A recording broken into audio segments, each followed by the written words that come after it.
Hi mga mi! Andito na naman ang anak ng mangungutang na nakapunta ng Hong Kong na tagapunas ng puwet at tagadakot ng tooth!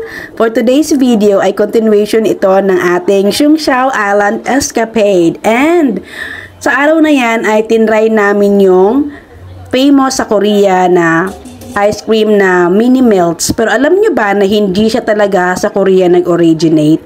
Ang original country of origin na unang naggumawa ng mini melts ay sa Europe, specifically sa Latvia.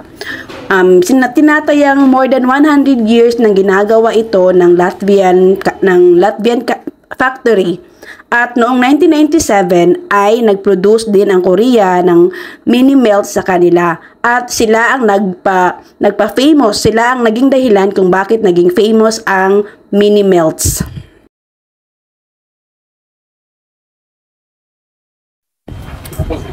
Ang sarap ng Korean ice cream. Diba kasi wala kang gamot? Melt in the mouth. Patatim ako ng isa. Ano to? Lemon? Lemon lime. Lemon lime. Ito lemon lime. Double chocolate. Banana spread. Chicken cream. Maasin. Wala mga kasi lemon lime. Pero masarap siya. Asim nga lang. Ito naman cookies and cream. Yummy! Say tayo na ni Ma'am. Yummy! Ito. Double chocolate. Double chocolate daw. White chocolate. Yum!